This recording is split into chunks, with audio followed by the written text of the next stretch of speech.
Welcome to Decision Vision, a podcast series focusing on critical business decisions. Brought to you by Brady Ware & Company. Brady Ware is a regional, full-service accounting and advisory firm that helps businesses and entrepreneurs make visions a reality. Welcome to Decision Vision, a podcast giving you, the listener, clear vision to make great decisions. In each episode, we discuss the process of decision-making on a different topic from the business owner's or executive's perspective. We aren't necessarily telling you what to do, but we can put you in a position to make an informed decision on your own and understand when you might need help along the way. My name is Mike Blake, and I'm your host for today's program. I'm a director at Brady Ware & Company, a full-service accounting firm based in Dayton, Ohio, with offices in Dayton, Columbus, Ohio, Richmond, Indiana, and Alpharetta, Georgia. My practice specializes in providing fact-based strategic and risk management advice to clients that are buying, selling, or growing the value of companies and intellectual property. Brady Ware is sponsoring this podcast, which is being recorded in Atlanta per social distancing protocols. If you would like to engage with me on social media with my chart of the day and other content, I am on LinkedIn as myself and at Unblakeable on Facebook, Twitter, Clubhouse, and Instagram. If you like this podcast, please subscribe on your favorite podcast aggregator, and please consider leaving a review of the podcast as well. So today's topic is different from what we normally cover, but I think it's applicable, and I think the story that leads to the topic is so compelling. I think you and our audience are going to enjoy and frankly be inspired by hearing it. But the topic is, what should I do after graduating high school? And you might be thinking, well, this is a show about executive business decision making. Why are we talking about the decision process for what an 18-year-old kid should be doing with their life? And here's my answer to it. The first answer is, it turns out that some number of listeners out there are actually in high school or high school age or younger, believe it or not.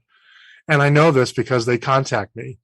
In fact, I will tell you that as a father of a 19-year-old son, I have about as little street cred as you could possibly imagine, right? I can't even do the white man's overbite well. But when he heard that I had a podcast that's up at 30 million downloads and counting, all of a sudden, for a brief moment, there was a glimmer of admiration and respect in his eyes that I'm not sure I'll ever see again. But he is telling me that his friends are listening to the program as well. And they say that they look forward to it and they enjoy it and they feel like it speaks to them, because this is, and in many cases, this is the first time a lot of them are being privy to business kind of conversations as adults rather than as teenagers. So, to those of you who are in that demographic, you're of course welcome. We love the fact that you're listening. We love the fact that you're taking an interest in business and becoming a better decision maker. And if you're of that age, you are going to face one of the most important decisions of your life, almost unfairly so, in terms of what you do with your life, going forward. You may choose to go to college, and I'm becoming increasingly convinced that asking 18-year-olds to make decisions as to whether or not they should be taking on $250,000 of debt, I'm not sure that's a position we should be putting kids in. I think there needs to be a different model. You may choose, and we're not going to talk about this explicitly today, but you may choose to risk your life serving our country.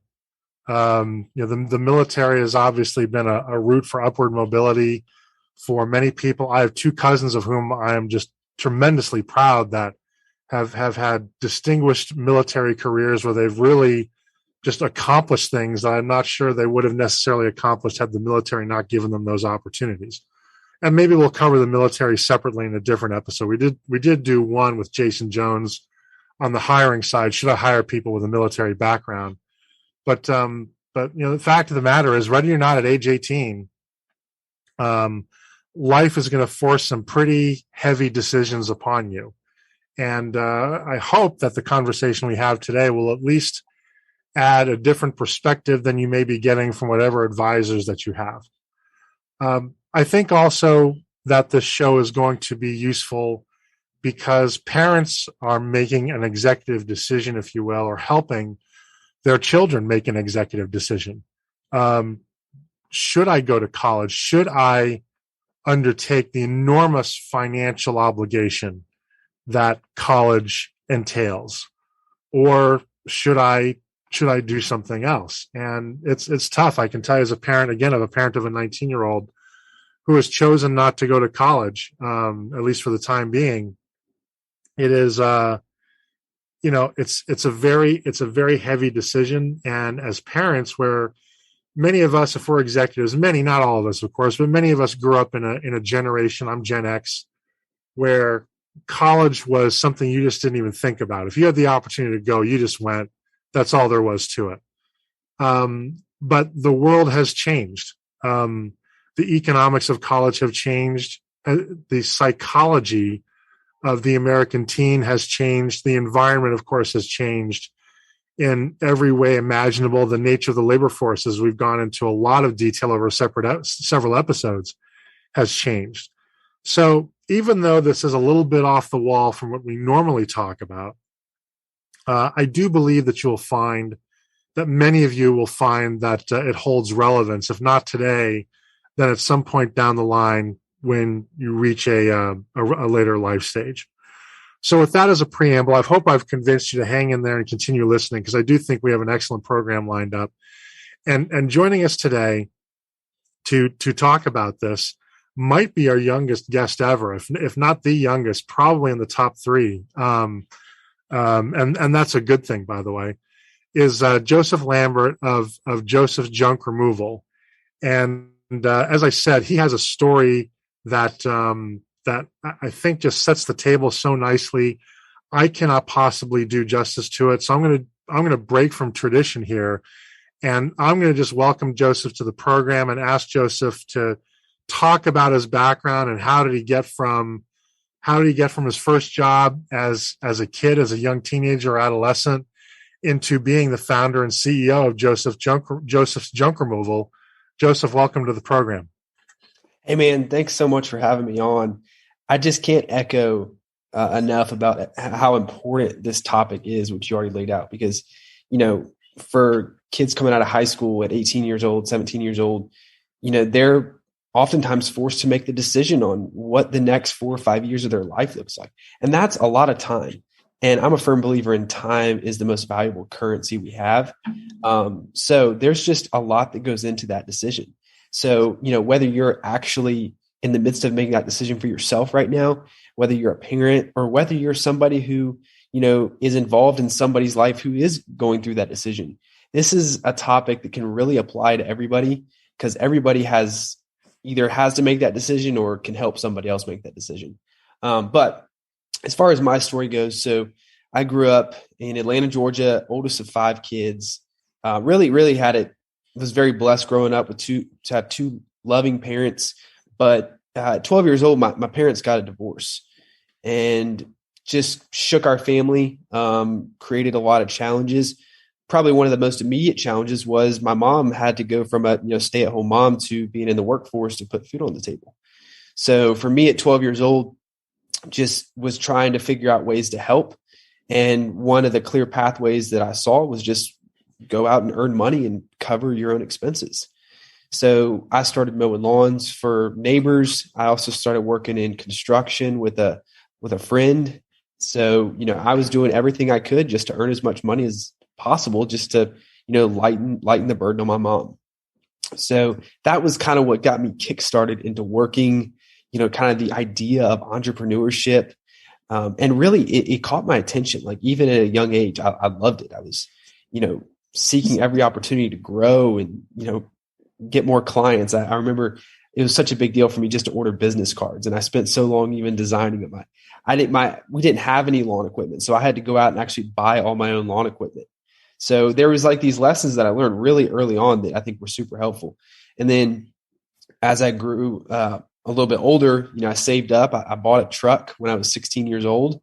And I went from, just kind of doing things that were within reach in the neighborhood, and sometimes going around with some friends, to being able to drive and,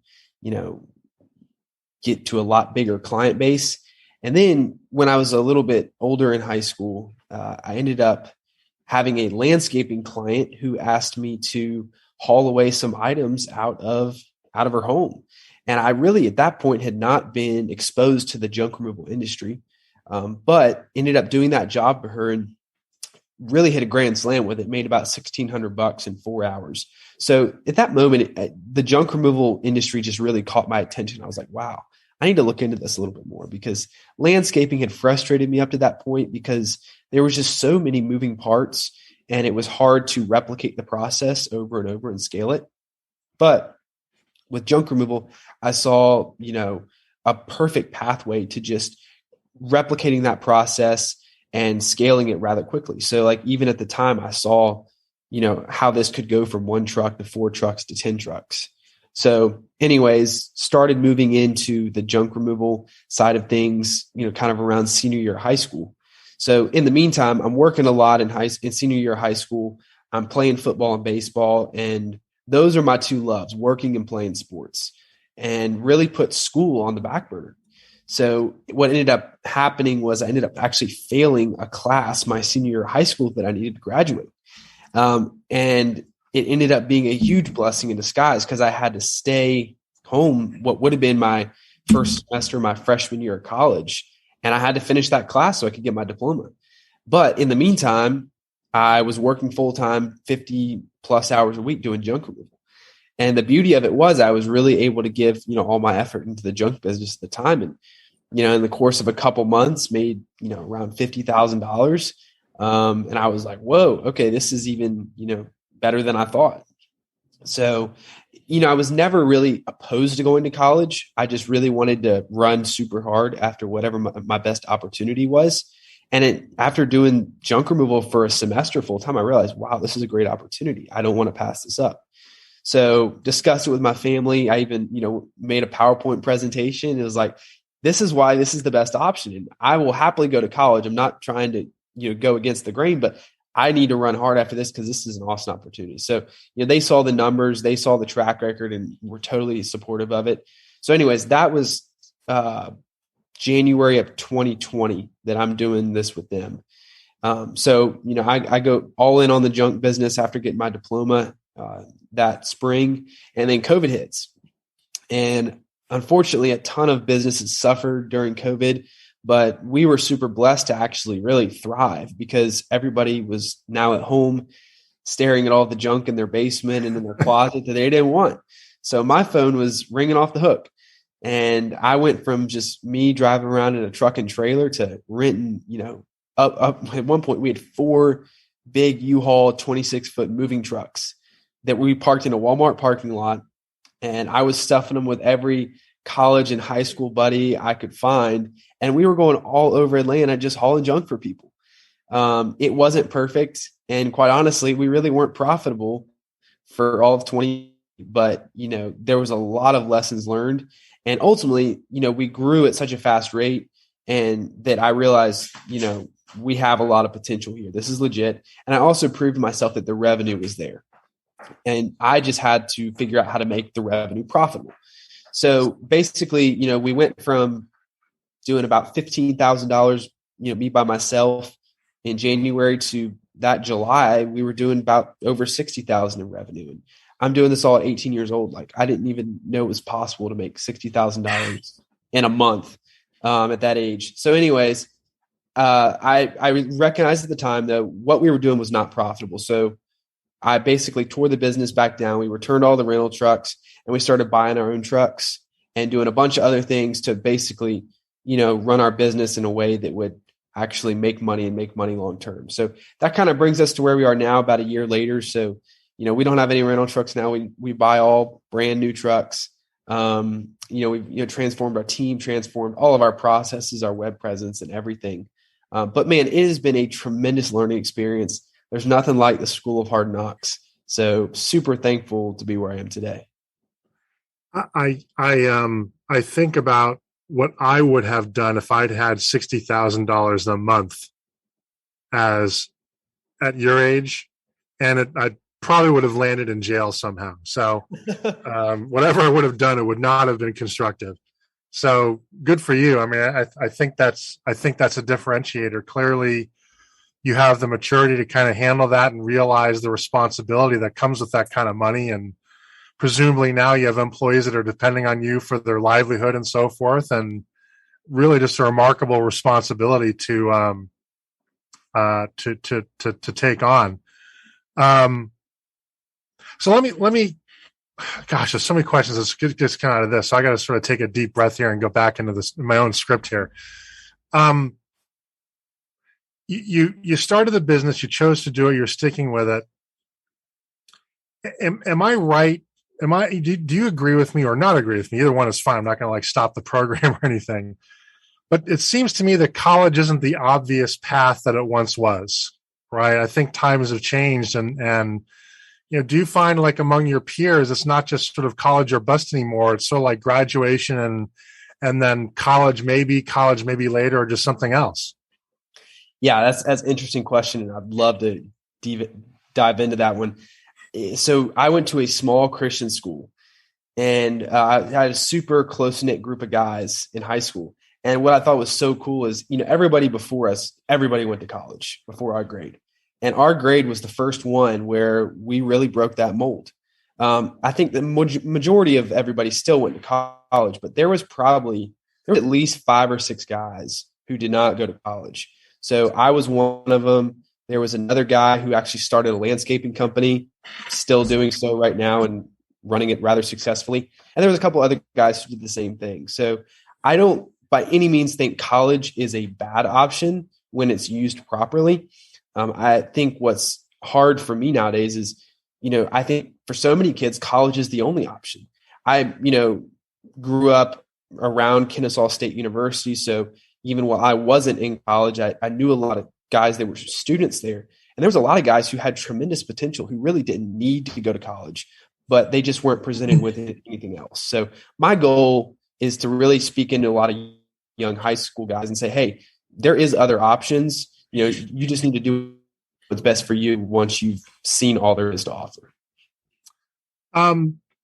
If you could, what are your peers doing that chose not to go to college? What other paths are they taking? Are any entrepreneurs like you? Are they going to trade school? Are they doing something else? Yeah, so there's a couple of them. And they're not all successful, by the way. So there's me. I've got my buddy who runs a landscaping business who's doing great. I've got another buddy who went to trade school to be a welder. So I don't think he's finished school yet, but as soon as he gets out of school, he's going to have his choice of jobs and be employed for the rest of his life.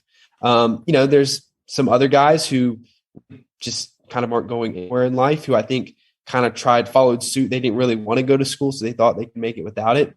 But really don't have any direction. It's not for a lack of skill. It's for a lack of effort.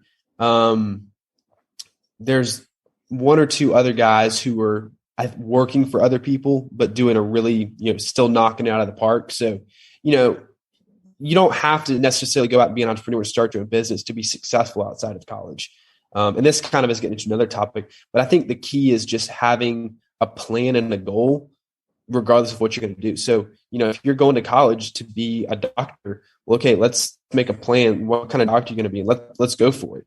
And let's, work at it with all of our might. If you're going to get a job, we'll go work for somebody where there's, a runway where you can, really move up and learn things and get better. If you're going to start a business, let's make a plan, let's do it. But, don't hover in that ground of I don't know what I want to do. That should be the path. So let me ask this. How much do the economics of college, do you think, play into the decision now of people of your age, your generation? And I want to contrast that with my generation, where, you just went to college and it was just assumed that it would be a good investment. Even if you didn't necessarily get a practical major, right? Even if you're a literature major or basket weaving, whatever, right? You had a degree that was going to set you up. And I kind of look at the landscape today, and I think that conversation has changed, but you're kind of in it at that age group. What do you see? Yeah. So I think we need to look more long-term. Let's look at this as a 10-year decision and not as a 4-year and 5-year decision, or not even like a now decision. That's a really bad idea.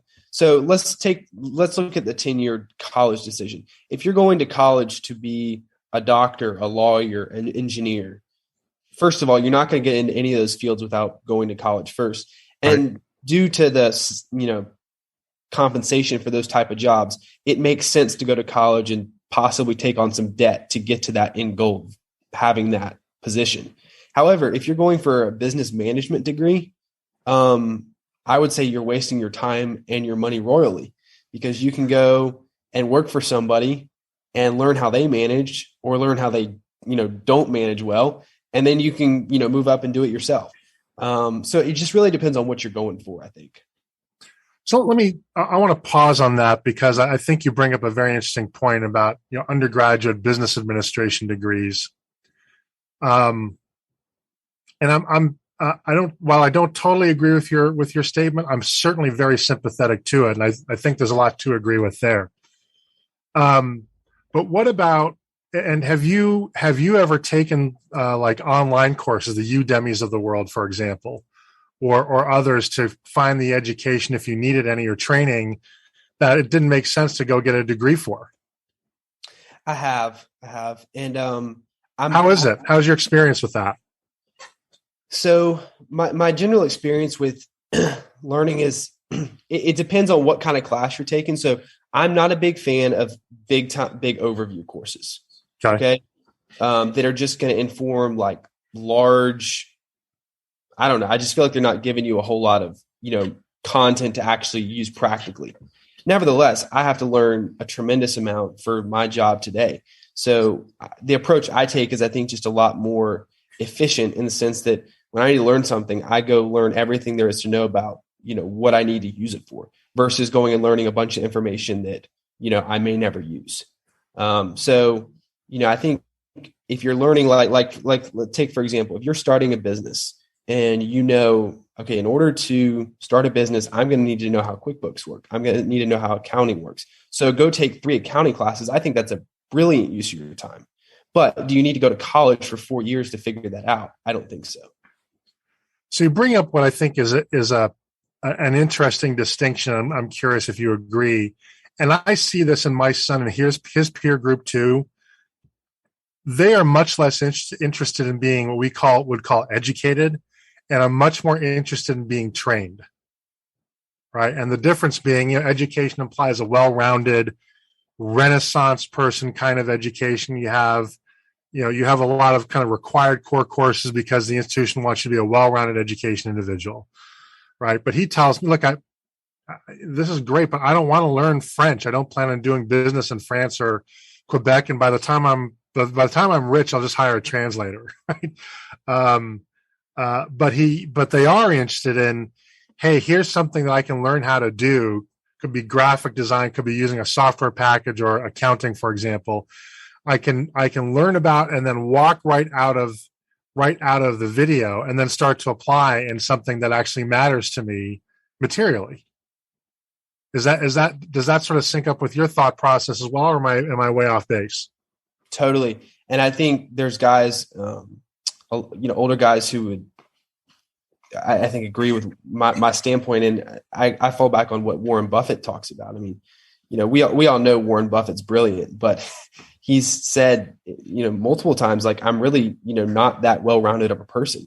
He said, I just picked one thing and became the best at it, and learned everything there was to know about it. And that's why I'm super successful.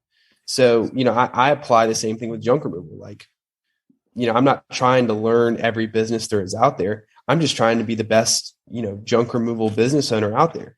And if I'm the best at it, then my business will be the most successful. So I take that general approach to learning in general. I'm not just out there to, learn as much, I guess, content as possible, but what can I just zero in on and be the best at it? And I think there's a lot of, kids today who are, I think, trending towards that direction. Well, yeah. And I'm, frankly, I'm very sympathetic to it, right? You just cannot look at education anymore unless you're just independently wealthy already.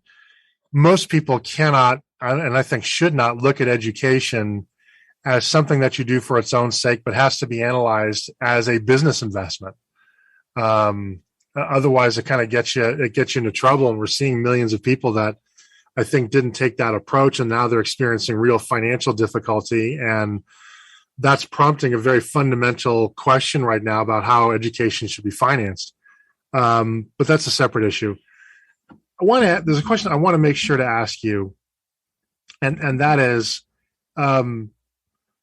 putting aside how it impacted your business, because you said that the pandemic was probably a net positive. But I wonder if the pandemic and the way the job market now has shaped up after the pandemic, does that provide more opportunities to high school graduates than the world looked like before the pandemic, right? Because we have a general labor shortage. There's shortage of everything, right? And there's disruption. My own personal belief is wherever there's disruption, there's opportunity. Is this providing an opportunity because employers and customers are having to rethink what they think qualifies other people to work with them or be their providers? Absolutely. I mean, you hit the nail on the head, because there is tremendous desperation right now. I mean, even in my own business, we're having trouble with staffing like everybody else is. So there are opportunities for young individuals that previously just weren't available to them simply because of their age. So I truly think it is a golden opportunity right now to really go get some awesome experience that probably wasn't available before and probably won't be available, in years to come. So did you have any kind of opportunity to dip your toe into business? I mean, you had your business, obviously, but what I mean is some schools will have business classes. Some schools will have an entrepreneurship club, something like that. Did your school have anything like that? And if so, how did that help you or not help you? Yeah, so there's a two-part answer to that question. First of all, we did have a business law class, which I think was helpful. In that class, actually, we had an entrepreneurship project where we had to start a business on paper, and ended up, I was sitting next to my buddy, Sam, who now runs the landscaping business I told you about earlier. And he was about a year and a half older than me. So after making this landscaping business on paper, we looked at each other and was like, why don't we actually do this? So sure enough, we started it. I was 15, he was 16. He had a car, I didn't. So we ran a business together at 15 and 16. I was great at marketing and talking to people, and he had the car and was could work circles around anybody. So we were a great team for about a year. So that was helpful. But I think the biggest benefit I've had in my life, kind of in that realm, would just be some awesome mentors. So I had a mentor in high school who was a Georgia Tech grad entrepreneur at the time, who was incredibly influential in my life. I mean, would pick up any call. We talked through every business idea I had, talked through his own business ideas. So he taught me a lot about how to think as an entrepreneur and as a business owner. And then more recently, started meeting with a new mentor of mine a little over a year ago, who's the president of Thrive Senior Living, large senior living company on the whole East Coast. So anyways, learning from those two guys has been tremendous. Probably the best way to describe it is just they've turned years into months, just by sharing all their experience. So that's been incredibly helpful. I'm glad you brought that up, because I wanted to have this discussion about mentors. Even though mentors have been getting a lot of attention, I think, and well deserved, I still think they're a little underrated. I haven't had many mentors in my career, just the way things turned out, but early in my career I did, and they laid the groundwork for some things that still impact me and impact the way that I work. Almost 30 years later. Tell me a little bit more about your mentors. How did you find them? How did they find you? And what do you think was it about you or what you're doing that made them want to invest their time and energy in your success? Oh, okay. Yeah. Great question. So first of all, my whole philosophy was, number one, I can learn something from anybody. And number two, I'm going to go and ask every successful person I know out to breakfast, coffee, or lunch. So really all throughout high school, I was constantly asking guys, hey, would you go grab lunch with me? Would you go grab breakfast with me? I don't care what time it is. Just can I get an hour of your time? And very few of those, really only 2 of those ended up actually being mentors. A lot of them we met for breakfast or lunch, once or twice. And, that was it. But I think I learned a tremendous amount from each of them. And I learned how to ask questions, how to ask about their story. And I think just to garner little bits and pieces from each one of them that kind of built who I am today. And these guys, like, when you get the good ones, their time is incredibly valuable. So like, they really have to be sought out and pursued. They're not going to come knock on your door, especially a young guy. But I think the reason why, the 2 main guys ended up really being willing to invest in me is they saw I was hungry, number one, because I continued to pursue them.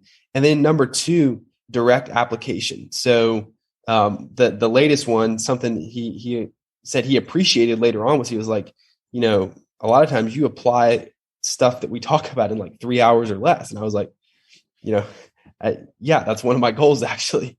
So one thing for these guys is, because their time is so valuable, they want to know that they're using it effectively. So if they're sharing things with you and then you go right away and apply it, and they know they're impacting things, man, they just want to keep feeding that.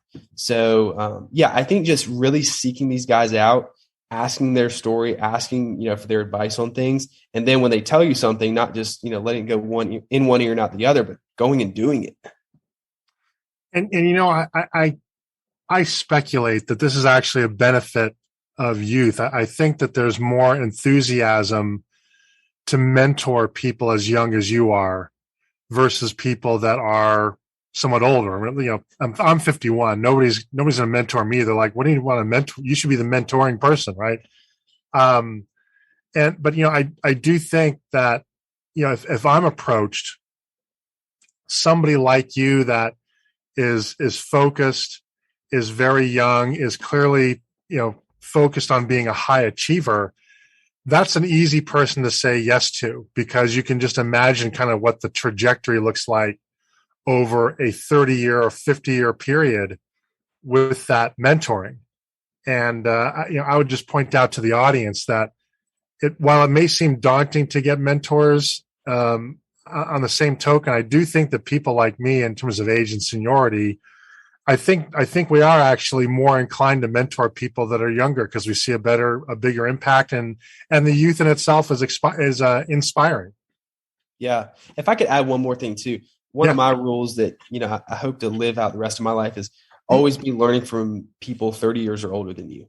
And for me, I didn't start out just trying to go find mentors. I just wanted to learn from guys, even if it was one breakfast or lunch. So I started really small, just trying to learn from those small bits. And then it ended up, a couple of them ended up turning into these long-term relationships. So, to any of our listeners, like who say, hey, I would love a mentor, I wouldn't start out with that being your goal. Just start asking successful people in whatever area of life, whether it be as a business person, a husband, a father, whatever it looks like, ask them out and ask them how they do it.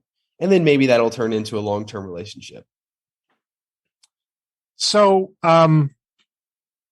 another question I want to ask, and this may reveal my curmudgeonliness, but that's okay. If it is, you can smack me down. That's okay. I won't take offense.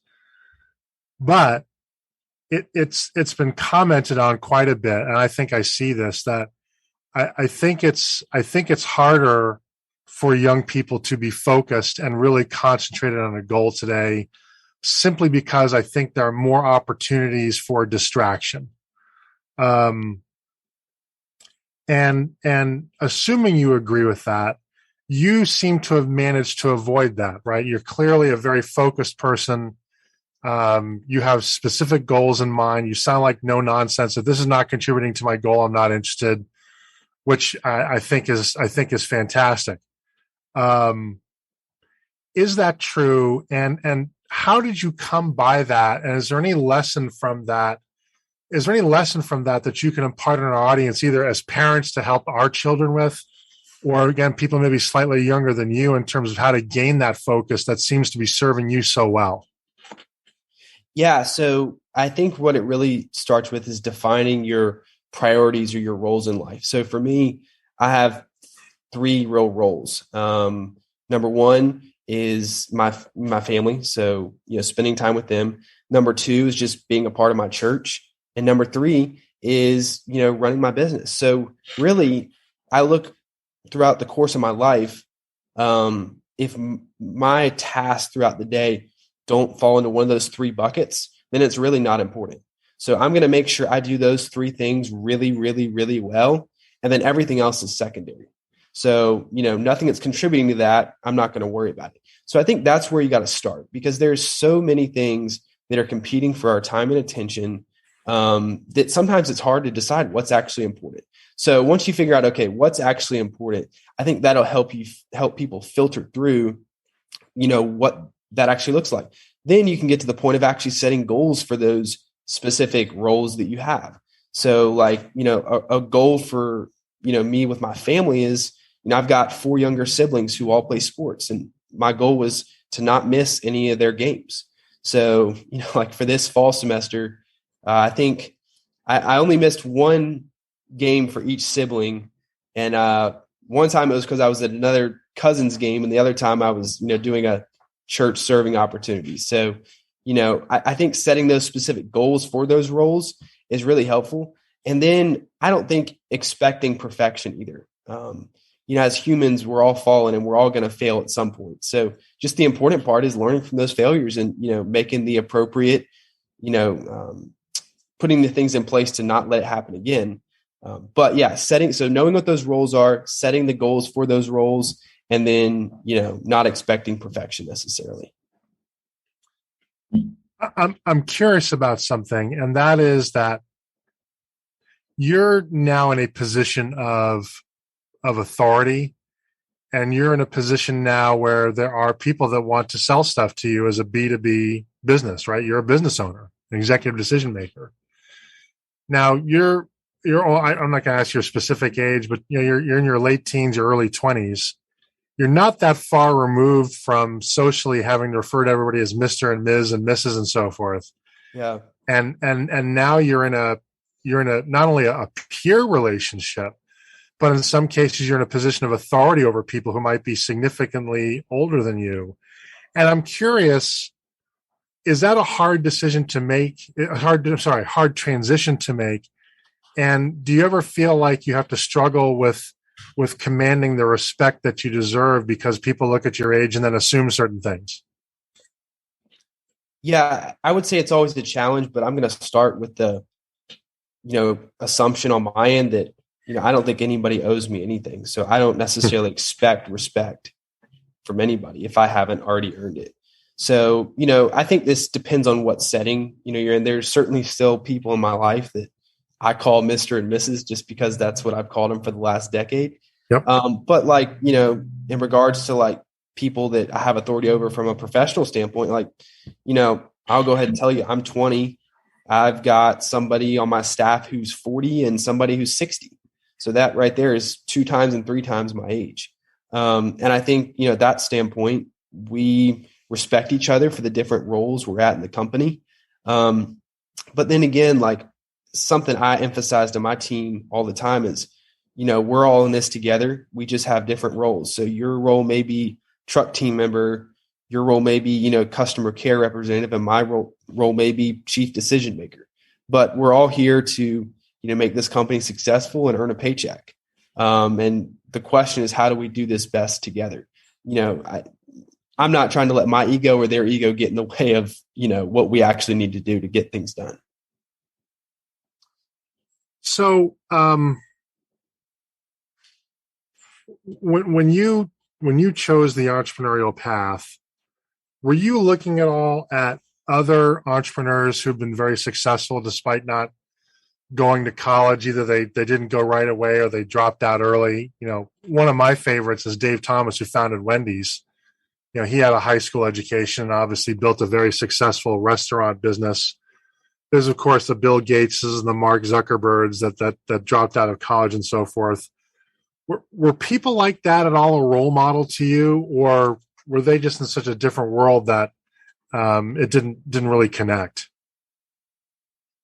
I mean, I would say yes. We've all heard about like the guy who started Microsoft. Can't believe Bill Gates. Yeah, Bill Gates of the world.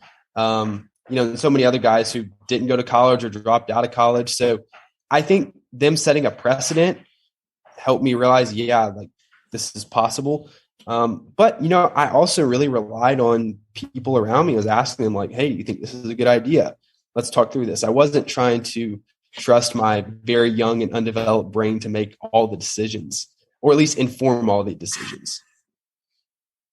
So we hear frequently, and I'm not sure how good this advice is, but it's certainly out there. We're told frequently that whatever you do in business, you should have a passion for it. Not everybody necessarily agrees with that, but that's certainly a widely held view. And my question is really two-part. One, in getting into your business, did you have a passion for junk removal, right? Do you feel like God put you on this planet to do that in service to your fellow man? Or is it more of a means to an end?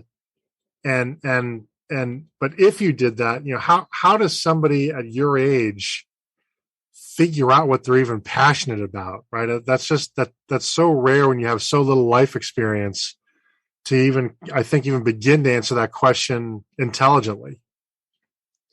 Yeah. Well, first of all, let me start by saying this is still something I'm learning, and I don't think I'll ever fully figure it out. But I think the key to what you just said is, what is it that you're passionate about? And it, I think, is very rarely going to be the industry you're in. It could be a variety of different things. So, what I start by asking people, because we've discussed this question a bit, is what gets you excited? Okay, that's a good start to figure out what you're passionate about. So for me personally, I'm passionate about people. I love conversation. I love teaching. I love just caring for people. So one of my favorite things to do with my team is, I do one-on-ones with, a couple leaders on my team. So what that means is we meet at 6 a.m. at Starbucks. We have a little agenda we go through. We're going through books together, and we're just learning, and we're talking about life. That is what I'm truly passionate about. So my business is a vehicle for me to do that, as well as many other things. But I think the flip side of this question is a lot of people can, bar themselves off from some great opportunities because on the outset, they don't feel like they're passionate about it. But what they're probably really not telling themselves is it's just not comfortable what they're doing. There's a big difference in being comfortable and being passionate, because, you may be passionate about something, or you may not be passionate, but it may be really uncomfortable. And if we're going to really be successful or high achieving in any way, shape, or form, you have to be really okay doing really uncomfortable stuff. So for me, like when I was, just me in a truck with one other guy, I didn't fully articulate that, I'm passionate about people. I just thought, junk removal is a great opportunity and it'll lead to my next opportunity. So that's kind of really the thought train that it looked like for me. But, I think definitely thinking about what you're passionate about is good. But it definitely should not be the governing, factor in your decision. We're talking with Joseph Lambert of Joseph's Junk Removal, and the topic is, what should I do after graduating high school? And so I want to flip the conversation a little bit, because I do suspect that there are parents who are listening to this conversation, and frankly, they're probably blown away by you, Joseph. I know I am. I feel like I need to retire right now and sort of get the heck out of your way. But as a parent, actually, I'm going to phrase this a little bit differently. So, you originally went to work because you had to supplement your income for your mom, who's now became a single working mom. How, if at all, was she supportive of you in preparing you for this path? Was she supportive? I know she said she was supportive of your decision, but and I don't know what your relationship with your father was after, but I'm just going to ask this very generically. as a parent, were your parents able to kind of help encourage you, prepare you for this path? And whether that's the case or not, if another parent were to ask you for advice, how could a parent be constructive in helping their child who might be considering taking this path? Yeah. So first of all, they were very supportive. And I think what they were telling me the whole time was, you need to have a plan. We need to think this through, but it's not like there's a path that you have to take. So what they didn't want to see was, they didn't want to see Joseph just going kind of, scatterbrained into life with no idea what he's doing. But as long as I had a plan and it was realistic, they were going to come behind me completely. And I think that is what, a lot of parents, I would encourage them to do for their kids today. Encourage the process, not the results. So, the results may be get a job, go to college, start a business. Okay. Really, the results don't matter because every kid is different. Every kid has different hopes and dreams and passions. Okay. But if you can encourage certain processes in them, like, time management, like goal setting, social skills, communication skills, writing skills, self-discipline, whatever, all those together, encourage those processes. That's what's going to create the kind of person who can be successful in whatever they're doing. And by the way, success can be defined is so much broader than anything financial. It could be, they're just super successful as, a stay-at-home mom. Like, there's some awesome stay-at-home moms I know, and, just who are amazing at it. So that it can take a variety of different forms, but I think, setting those processes and encouraging those versus the results would probably be my biggest 2 cents. Now, in the time we have left, we haven't really talked about one potential decision path here, and that is trade school. And I know that's not a path that you've taken, but I'm curious if you have a view as to the value of trade school as an alternative to starting a business, getting a job, or going to college. Are you a fan of that? Not a fan? How do you see your peers kind of looking at trade school? What's your general impression of that path? I think it's an absolutely phenomenal option. So, quick stat for you here. The majority of HVAC technicians right now are in their 50s. So over the next 10 years, if we follow current trends, for every 10 HVAC technicians that retire, you're going to have one technician coming into the workspace. So right there's just tremendous opportunity because salaries are going to go up and there's going to be a ton of demand for just things to get fixed. So whether it be HVAC, welding, plumbing, or a variety of other industries, I think there is tremendous potential to do it and really just provide a great, living for your family and just a great foundation, because there are certain things that are just always going to have to be done. Welding, fixing your air conditioner. I don't think robots are taking over those roles anytime soon. So, honestly, like if we even look at these, 3 options, going to college, getting a job, or starting a business, and we look at, ideally which category would, consume the most people, I would love to see more people going into the trades than any others, because there's just so much opportunity there, and it's stuff that's always going to be needed. So I would definitely encourage anybody that's considering it to go for it. Yeah, I would agree with you. I don't see those roles being roboticized anytime soon. And when you look at or analyze the expense of a trade education or trade training versus the tuition, right? The ROI is it's much more obvious, isn't it? Oh, totally. So, getting into that, I want to follow this up a little bit before we let you go, because I do want to give this at least a little bit of its fair due. You